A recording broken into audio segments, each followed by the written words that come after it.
week at the Wapello County Emergency Management Agency as we work hard to protect the health and safety of Wapello County residents. This week, coordination of PPE supplies and public education has been at the forefront, in addition to working with our County Healthcare Coalition, Department of Public Health, and Homeland Security to make sure the newest recommendations are reaching people in our county. Public health continues to monitor and track illnesses in our county. Our hospital and clinics are building out their responses to illness, and county and city leaders are working with area businesses and key departments to bolster their response plan to mitigate the COVID-19. Tonight, I want to take the opportunity to introduce two very important leaders in our community.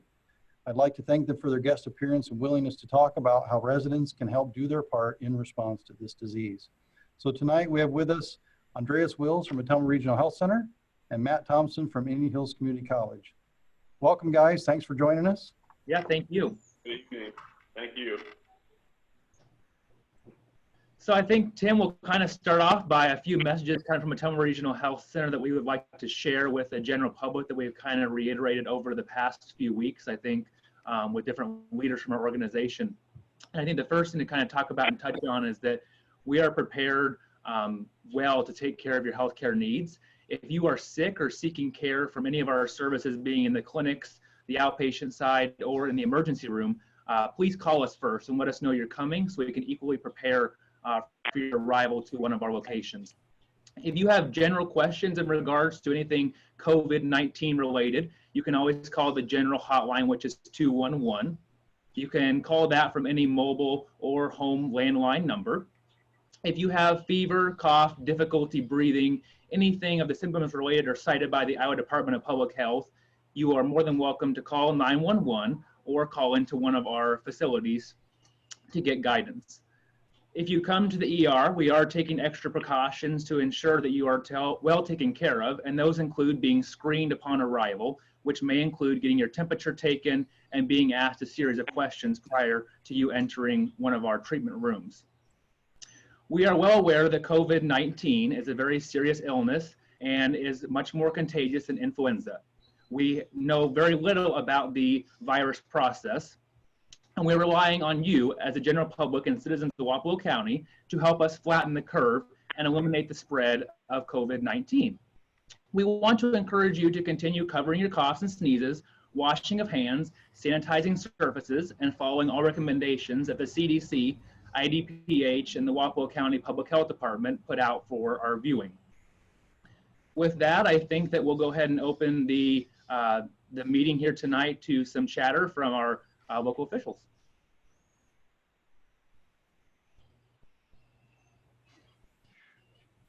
I think he's meaning you, Matt. We'll transition over to Matt from Indian Hills to get some perspective from one of our higher learning institutions. Very good. Thank you, Tim and Andreas. Andreas, to know that the medical community is working very hard, along with Tim and the emergency management, to really prevent any additional spread of COVID-19. Here at the college, we're doing our part as well. Beginning 2 weeks ago, we started to really reduce down what we do as a college and move to alternative delivery methods of all classes. And so, of course, basketball season was cut short with the NJCAA. I know a lot of the viewing audience has interest in the Warriors. Spring sports seasons have been canceled, just as they have across the country. And so we have really worked with our faculty and our student population to be very aware of any signs, symptoms, taking the necessary precautions to keep everyone safe here. At the same time, we've worked to really reduce our footprint on campus. Beginning 2 weeks ago, individuals that work for the college have had the opportunity and by and large have followed the opportunity to have a telework policy where they continue to do their work from home. It's been an interesting opportunity where 50% of Indian Hills Community College classes are career technical with lab and clinical components. Certainly has changed the landscape of the college and how we do business. But because of the creativity of our faculty and staff and the willingness by our students to adapt, we've done some great things. We've pushed ourselves very much to move classes to an online format using Zoom technology or Collaborate or Google Hangout. Like we've been making phone calls with students to just check in to see how they're doing.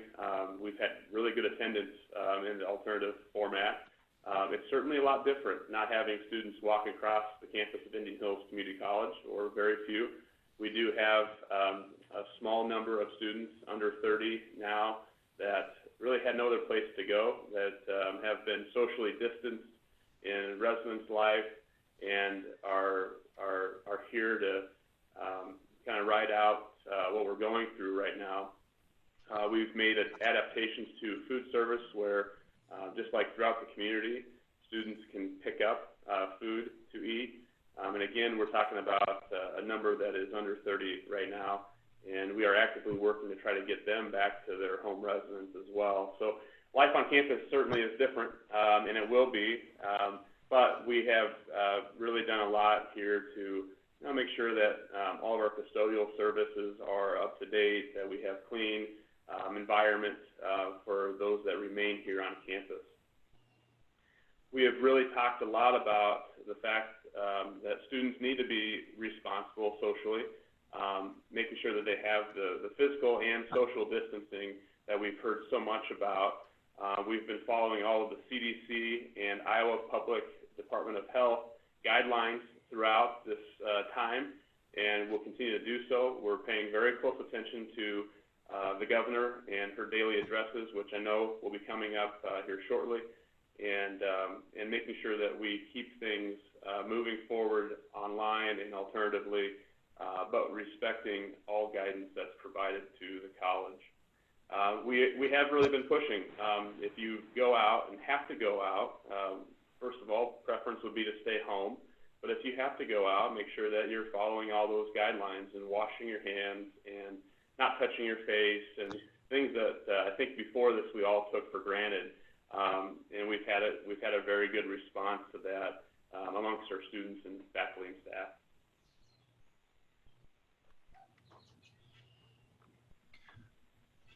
Thank you, Matt. I'll just interject a couple things from the Emergency Operations Center here. We've, on the Zoom topic, we've really mastered, or I hope we've mastered, the art of what we call Zooming, with connecting everybody electronically, having a virtual EOC. It's been interesting. I want to say it's fun, but it's fun as it can be for a Gen Xer to learn technology. I think we're all in that boat, regardless of our generation. And it's for a lot of folks, a new way of doing business, and something we highly encourage for not only businesses, but Matt, you touched on in education, you're doing a lot more of it. It's kind of becoming the new norm. We encourage people to do that in talking to loved ones they can't visit, for example, in the hospital or the long-term care facility. We're so blessed in this pandemic versus the folks that lived through 1918 that didn't have such technology. They were just isolated and couldn't talk to one another. So we had to feel fortunate about that. So with that, you, the public, may have noticed that our Thursday talking points looks different because of that. And this will probably be our new norm as well, as we master how to leverage this technology and figure out how to convert these Zoom meetings to video that we can upload for your viewing and reference with our different community partners as we continue to do these weekly outreaches. We may even attempt to do that more often as new relevant information becomes available to keep you up to date and educated and abreast of what's going on. So we do that tonight in the kind of in the lead by example, so to speak. And we hope it works. So we'll hope we figure that out. And I thank you to Indian Hills for helping us figure that out. Any final comments, thoughts from you, Andreas or Matt? I think just to really echo what Matt said is that, technology is really in our favor during this time. And I think that as a community, we're all ready to kind of see each other and be back to business as usual in rural Iowa and really join that family style atmosphere. But in this time, the more that we socially distance and the more that we take care of ourselves respectively, and as a community try and stay away from each other in a sense, the sooner we all get to be back together. So using those technology platforms like Zoom and Facebook to communicate with loved ones and relatives and friends and family could really mean the difference between us developing a stronger community spread in the area or us flattening that curve and mitigating the virus in Wapello County in the future. Yeah, and Tim, I would just add to that, I think a little bit about, we are a family in Southeast Iowa and the Ottumwa community. And I think about my own family. I have 4 kids at home. It's important for us to do what we can to keep them entertained, to keep them safe. And I would encourage all families and young people to really take this seriously and to follow all the guidelines of Iowa Public Department of Health and the CDC. I know in our household we've gotten creative. Grandparents on both my wife and my side of the family are over the age of 60 and careful about their health. My father has some underlying health conditions, and so they're connecting on a daily basis using Zoom, and they're playing bingo right now. And so, we have an opportunity to remain close through technology and also safe, and that's the most important thing right now. So really appreciate all the work of the staff, the nurses, the doctors at the hospital. Certainly, Tim, your staff, the work that you all do to communicate, to keep us all informed is very much appreciated. So thank you both. Thank you, Matt. Thank you, Andreas. And before we sign off, I'll just remind everyone watching that we're using our website for emergency management, wapelloready.org, as a platform to be a one-stop shop for everyone for resources and information, whether you just need it personally for you and your family, whether you need stuff for your business, whatever that might be. We continue to add content on there and resources as they become available from local, state, and federal partners. We thank you, the public, for listening to our recommendations, using social distancing, making changes where you can. And remember, we're doing this to protect not only ourselves, our family, and our whole community. And we're all in this together. We'll get through it together, and we'll just take one day at a time. So thank you both, and we'll be in touch. Yeah, thanks for having us. Yes, thank you.